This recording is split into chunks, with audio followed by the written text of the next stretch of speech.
La dernière fois que j'ai vu mon père, j'avais 18 ans. J'étais debout sur le perron, un sac de sport à la main, les mains tremblantes, le suppliant d'ouvrir la porte. Ce soir, j'ai traversé le hall en marbre du Hilton du centre-ville, perché sur des talons qu'il ne m'avait jamais vu porter. Une banderole aux lettres dorées surplombait la salle de bal. Félicitations, principal Richard Carter, 40 ans d'excellence. L'air sentait le saumon réchauffé et le champagne éventé. À l'intérieur, on applaudissait, on portait des toasts, on riait à des histoires dont j'avais été effacée. Je suis restée un instant sur le seuil, juste devant les portes à double battant. Mon reflet me fixait dans la vitre, la même mâchoire anguleuse dont il disait qu'elle venait de son côté de la famille. J'ai glissé la main dans la poche de mon manteau et sorti l'enveloppe. Jaunie, pliée en deux. Mon écriture au stylo bleu. La lettre que j'avais écrite la nuit de mon départ, celle qu'on n'avait jamais laissé personne lire. Je n'étais pas venue gâcher sa fête. Ce serait trop facile. Non. J'étais venue parce que le silence l'avait protégé bien assez longtemps. Parce que chaque mensonge qu'il avait raconté sur moi avait été accepté comme une vérité. Parce qu'il y a 10 ans, il avait dit, elle s'est enfuie. Elle ne reviendra jamais. Eh bien, j'étais revenue. Et j'avais des preuves. Le groupe à l'intérieur avait commencé à jouer un morceau de jazz doux. Mon signal. J'ai glissé la lettre dans mon manteau, levé le menton, et poussé les portes. Les têtes se sont tournées. Les visages sont passés d'une curiosité polie à une reconnaissance figée. Les verres sont restés suspendus dans les airs. Le toast s'est interrompu au milieu d'une phrase. Et au centre de tout cela, debout à côté d'un gigantesque collage de photos d'élèves souriants et de trophées, il y avait mon père. Son sourire s'est effacé dès qu'il m'a vu. Et moi, j'ai souri en retour. Il fut un temps où mon père me présentait comme sa fierté, sa joie. Lors des dîners du conseil scolaire ou des soirées parents-professeurs, j'étais la fille en or major de promo, athlétisme, cours avancé, solo de flûte au concert d'hiver. Il arpentait les couloirs du lycée Carter, son école, une main posée sur mon épaule, comme si j'étais la preuve vivante de sa grandeur. Voilà mon Émilie. Future avocate. Peut-être Harvard, s'ils ont de la chance. Mais à huis clos, ces compliments avaient des conditions. Je devais toujours être à la hauteur. Une note en dessous de A? Silence et regard glacial. Si je manquais une réunion du conseil étudiant pour une répétition? Il appelait à gâcher mon potentiel.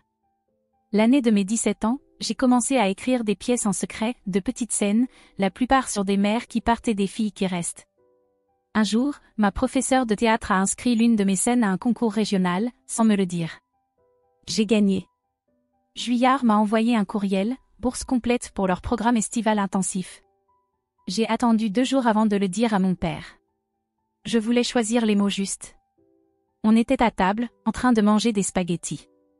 J'ai dit, c'est du théâtre, mais c'est sérieux. C'est réel. C'est ce que je veux. Il ne m'a pas regardé. Il a juste tourné sa fourchette dans son assiette et dit, je ne t'ai pas élevé pour que tu cours après des rêves. Puis il a reculé sa chaise et a quitté la table. Le silence après cette conversation était plus glacial que n'importe quelle punition. Il n'a pas crié. Il n'a pas argumenté. Il a juste effacé la possibilité. À partir de ce jour, j'ai eu l'impression de vivre dans une version de moi inventée par quelqu'un d'autre. J'ai continué à répéter, en cachette, hors de la maison. J'ai rempli seul mon dossier d'aide financière. J'ai travaillé dans une librairie sous un autre nom pour que ça n'apparaisse pas sur ses déclarations fiscales.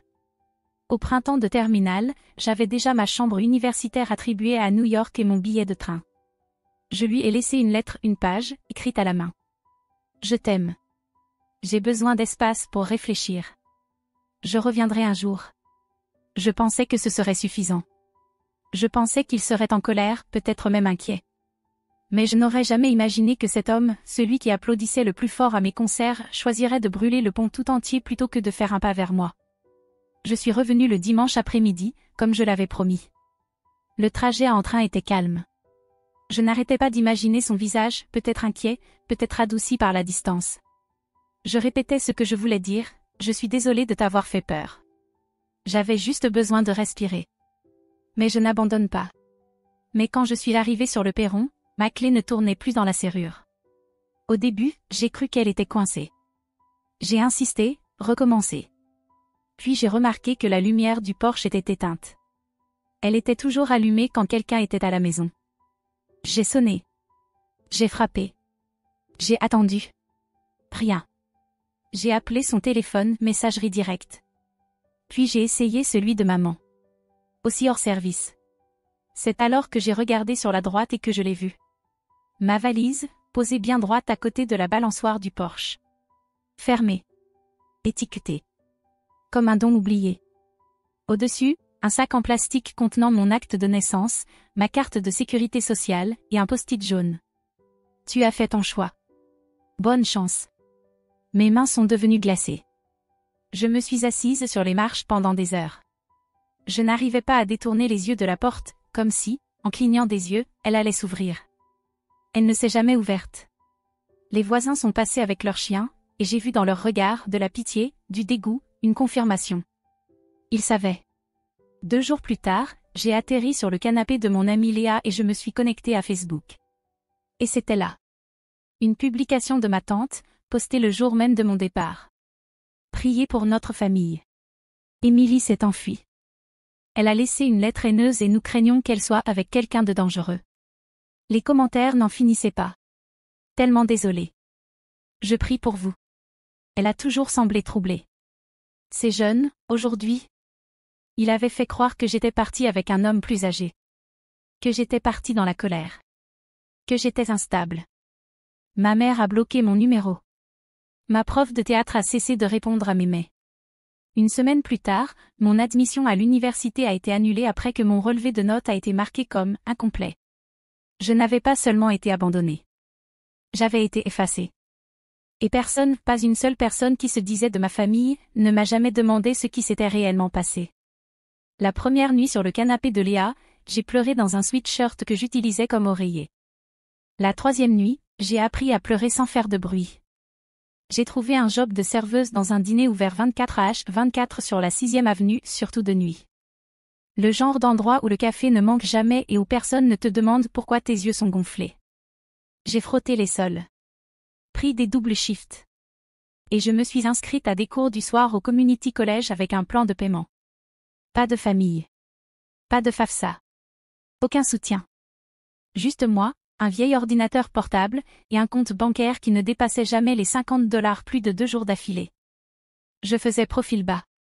Je ne disais à personne d'où je venais. Quand on me demandait pour mes parents, je répondais. Ils sont sur la côte est. Techniquement vrai. Émotionnellement, ils n'étaient plus là. Ce qui faisait plus mal que le silence, c'était de voir à quel point il avait été facile pour tout le monde de croire que je n'existais plus. Personne n'est venu me chercher. Personne n'a même posté une photo pour demander si j'allais bien. C'était comme si je n'avais jamais fait partie de leur histoire.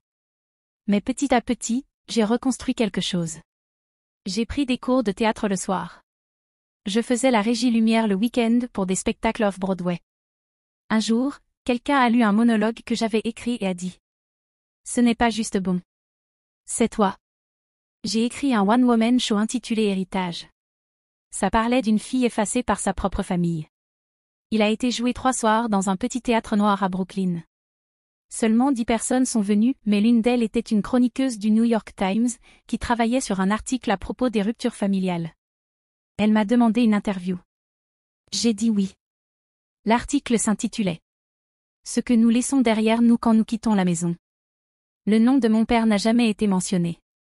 Mais je sais qu'il l'a lu, parce que 3 jours après sa publication, quelqu'un a essayé de réinitialiser le mot de passe de mon adresse mail. Je n'ai pas bronché. À ce moment-là, j'avais un petit appartement à moi. Des amis qui connaissaient ma vraie histoire. Une vie que j'avais construite brique par brique. Et pourtant, le silence de chez moi restait le bruit le plus fort dans ma vie. Tout a commencé avec un message Facebook de ma cousine Mia. Nous n'avions pas parlé depuis mes 17 ans. Elle avait toujours été la rebelle, mèche blond platine, couvre-feu vignoré, plus souvent punie que libre. Mais ce soir-là, elle m'a juste écrit 6 mots. J'ai trouvé quelque chose. C'est à propos de toi. Je n'ai pas répondu tout de suite. J'ai fixé l'écran comme s'il s'agissait d'un fantôme. 3 jours plus tard, la curiosité a pris le dessus sur l'instinct de protection. Je l'ai appelé. Sa voix tremblait. Je suis désolée de ne jamais t'avoir contacté. J'ai cru ce qu'il disait. Nous l'avons tous cru. Elle m'a raconté qu'elle aidait son père à nettoyer le grenier.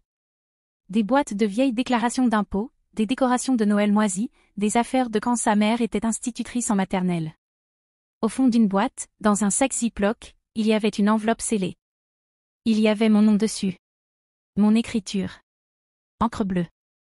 Cette écriture penchée que je n'utilisais plus depuis des années. Elle l'a ouverte. Elle l'a lue. Et elle a compris que tout ce qu'on lui avait raconté était un mensonge. Je t'aime. J'ai besoin d'espace. Je reviendrai dimanche. Aucune colère. Aucune menace. Aucune fuite. Juste une gamine de 18 ans, effrayée mais respectueuse, qui demandait un peu de temps. Mia m'a dit que son père avait essayé de faire comme si de rien n'était. Oh, cette vieille chose. Mais elle savait. Ils savaient. Ils savaient tous. Mon père n'avait pas simplement menti. Il avait pris la vérité, mes propres mots, et les avait cachés dans un grenier poussiéreux, comme quelque chose de honteux. Et puis, il les avait remplacés par une version qui faisait de lui la victime. Ce soir-là, Mia m'a envoyé par mail une copie scannée de la lettre. Je l'ai imprimée, j'ai lissé les plis, et je l'ai fixée longtemps.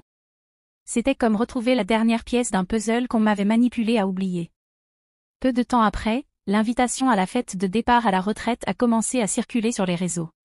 Grande célébration. Conseil scolaire local. Enseignants. Famille. Responsable communautaire. Un hommage à une carrière d'intégrité. Je n'ai pas pleuré en la voyant. Je n'ai pas crié. J'ai juste regardé la lettre dans mes mains et pensé. Tu as enterré la vérité. Moi, je vais la déterrer devant tout le monde. Je n'ai pas décidé tout de suite. La lettre est restée une semaine sur mon bureau, à côté d'une bougie consumée et d'une tasse de café froid que je n'ai jamais bu. Chaque fois que je la regardais, je pensais au silence qui l'avait suivi. Aux anniversaires oubliés. À l'université que je n'ai jamais fréquentée. Aux années passées à reconstruire quelque chose qui n'aurait jamais dû être brisé. Puis j'ai vu le formulaire RSVP. Il était publié sur le site du district scolaire. Rejoignez-nous pour célébrer le départ à la retraite du principal Richard Carter. 40 ans de service, de leadership et de famille. Famille. Ce mot sonnait comme un défi. J'ai utilisé mon deuxième prénom, Hélène, pour répondre en ligne.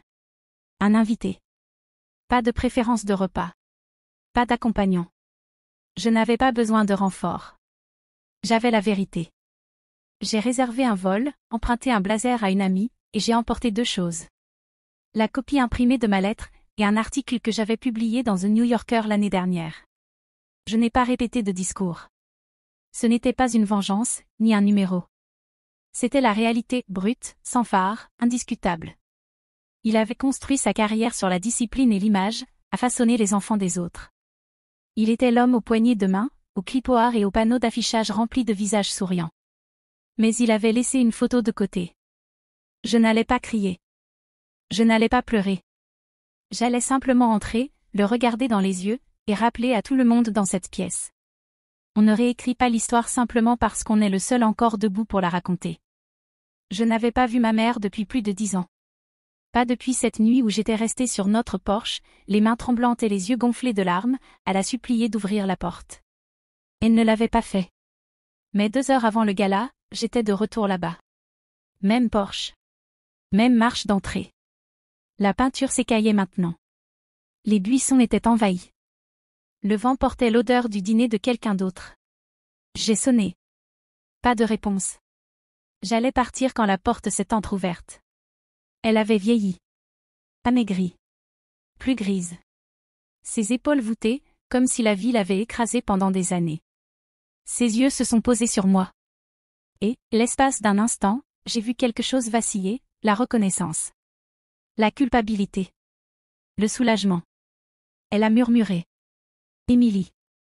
Comme si prononcer ce nom lui faisait mal à la gorge. J'ai posé une seule question. Tu savais? Elle ne m'a pas demandé de quoi je parlais. Elle n'en avait pas besoin. Elle est sortie, a serré son gilet contre sa poitrine, et s'est assise sur la balançoire du porche. Je suis restée debout. J'avais besoin de rester debout. J'ai retrouvé la lettre, ai-je dit. La vraie. Celle que j'ai écrite avant de rentrer. Celle qui l'a cachée. Elle a fermé les yeux. Un lent hochement de tête, silencieux. J'ai voulu venir te chercher, a-t-elle dit. Je le voulais vraiment. Alors pourquoi tu ne l'as pas fait? Elle a regardé au loin, vers la rue. Il disait que tu étais instable. Que tu étais parti avec un homme plus âgé. Qu'on devait se protéger. Que si je te contactais, ça ne ferait qu'empirer les choses. Je l'ai fixé. Et tu l'as cru? Je l'ai cru, a-t-elle murmuré. Parce que moi aussi, j'avais peur de lui. À cet instant, je n'ai pas ressenti de colère. J'ai ressenti quelque chose de plus froid. Du détachement. Pas de la haine. Juste de la distance. Elle n'était pas la méchante. Mais elle n'était pas innocente non plus. Elle était le silence qui avait fait tenir son mensonge. La salle de réception sentait le vin cher et le saumon trop cuit. Les rires résonnaient sous les lustres en cristal. Les gens s'embrassaient, prenaient la pause devant un immense poster sur lequel on pouvait lire. Célébrons le principal Richard Carter, un héritage d'intégrité. Je me suis tenue au fond de la salle. Assez près pour entendre les vers s'entrechoquer. Assez loin pour rester invisible. Jusqu'à ce qu'on l'appelle sur scène. 40 ans de service. Un mentor. Un modèle. Une figure paternelle pour tant de personnes. Il est monté sur scène dans un costume bleu marine sur mesure, souriant comme seuls les hommes aux héritages jamais remis en question savent le faire. La foule s'est levée. A applaudi. Même le maire était là. J'ai laissé les applaudissements retomber avant de bouger. Un pas. Puis un autre. Les gens se sont retournés à mon approche. Des yeux se sont écarquillés. Certains visages se sont illuminés de reconnaissance. D'autres, d'inconfort. Et puis, il m'a vu. Richard Carter s'est figé. La couleur a quitté son visage comme si on avait tiré la prise. Je n'ai pas détourné le regard. Je suis arrivée au micro. Il s'est penché vers moi et a chuchoté. Émilie, pas ici. Mais je parlais déjà. Bonjour. Je suis Émilie Carter. Sa fille. Des exclamations. Des murmures. Des fourchettes suspendues en plein mouvement. Je n'ai pas mis les pieds dans cette pièce, ni dans cette ville, depuis 10 ans. Parce qu'il y a 10 ans, mon père a dit à tout le monde que j'étais partie. Que j'étais en colère. Que je l'avais renié. Il vous a dit que j'avais laissé un mot. J'ai sorti l'enveloppe de mon manteau. Voici ce mot. Je l'ai lu lentement. Clair et net. Pour que personne ne puisse prétendre ne pas avoir entendu. Je t'aime. J'ai besoin d'espace. Je reviens dimanche. J'ai levé les yeux vers la foule. Des visages familiers, enseignants, voisins, mon ancien principal. Est-ce que ça ressemble à quelqu'un qui s'enfuit? Silence. Le genre de silence qui s'ancre dans votre colonne vertébrale. Puis, des chaises qui bougent. Des regards fuyants. Quelques personnes ont regardé Richard. Une femme s'est couvert la bouche. Il a fait un pas en avant. Émilie, ce n'est pas toute l'histoire. J'ai levé la main. Non. Tu as raconté ton histoire pendant 10 ans. Maintenant, c'est la mienne. Une voix dans la foule. C'est pour ça qu'elle a disparu? Une autre? Je me souviens avoir prié pour elle. Puis Mia s'est levée. Elle a levé son téléphone, affichant la copie scannée de la lettre originale. Il l'a cachée, dit-elle. Pendant 10 ans, il nous a laissé croire à un mensonge. Je l'ai vu se produire. Le dénouement. Sa réputation, cousue avec tant de soin, se déchirant fil après fil. Quelqu'un a murmuré. Quoi d'autre a-t-il caché? Sa mâchoire s'est contractée. Ses mains tremblaient. Il m'a regardé comme si j'avais allumé l'incendie. Mais je n'avais rien brûlé. J'avais juste apporté la vérité. Et la vérité ne chuchote pas. Elle résonne. Une fois la première fissure apparue, le reste s'effondre vite. Il a essayé de sourire. De sauver la situation. Agitant la main comme si je n'étais qu'une émotion passagère. Mais la salle avait changé. Les regards qu'on lui portait n'étaient plus admiratifs. Ils étaient ceux qu'on réserve à un inconnu. Une de ses anciennes collègues, Madame Blake, vice-principale depuis 20 ans, s'est levée et a dit. J'ai toujours trouvé étrange que tu fermes aussi brusquement le département de théâtre. Un autre homme, un ancien conseiller d'orientation, a ajouté. Tu nous as dit qu'elle avait fait une crise. Qu'elle était dangereuse. Je n'ai rien dit. Je n'en avais pas besoin. Il le faisait à ma place, maintenant.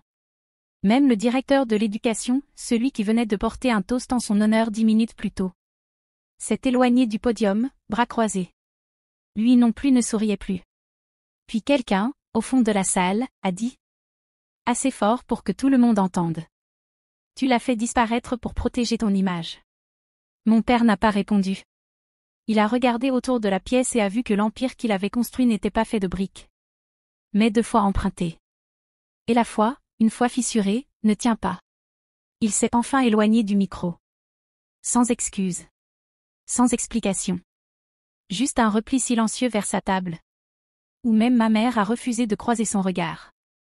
Le diaporama continuait à défiler derrière lui. Photos de foires scientifiques, poignées de main lors de remises de diplômes, cérémonies de prix. Mais plus personne ne regardait. Parce que l'histoire avait changé. Et l'homme aussi. Je ne suis pas restée pour le gâteau. Tandis que les gens murmuraient. Et que les assiettes étaient débarrassées dans le silence. Je me suis glissée par la porte latérale. Et je suis sortie dans l'air frais de la nuit. Le ciel était d'un bleu marine profond. Et pour la première fois depuis des années, j'ai senti que je pouvais respirer. Jusqu'au fond de mes côtes. Mia m'a rejointe quelques minutes plus tard. Elle n'a rien dit tout de suite. Elle s'est juste tenue à côté de moi, sur le trottoir. Comme si on attendait un bus qui ne viendrait pas. Finalement, elle a dit. Tu as été courageuse. J'ai secoué la tête. Non. J'étais en retard. On est resté là, silencieuse. Le bruit de la circulation en arrière-plan. Le gala étouffé derrière les murs épais de l'hôtel. C'était comme se tenir devant un enterrement. Sauf que personne n'était mort. Ils avaient juste été vus. Pour ce qu'ils étaient vraiment. Je crois que j'ai passé des années à juste vouloir que quelqu'un me croie, ai-je dit. Et j'ai compris. Je n'avais pas besoin qu'on me croie. J'avais besoin que le silence s'arrête. Mia a hoché la tête. Tu y as mis fin. Non, ai-je répondu. Je l'ai reprise. J'ai baissé les yeux vers l'enveloppe dans ma main. La lettre qui n'était jamais censée disparaître. Les mots qui n'étaient jamais censés être enterrés. Je n'avais pas besoin de la remettre à qui que ce soit. Je n'avais pas besoin que mon père la lise. Il avait déjà entendu chaque mot. Et eux aussi. Je me suis tournée vers Mia et j'ai souri. Il a construit son héritage sur le silence. Moi, je l'ai repris. Puis nous sommes partis. Pas comme des exilés. Pas comme des victimes. Mais comme des femmes qui ne vivaient plus dans l'histoire de quelqu'un d'autre.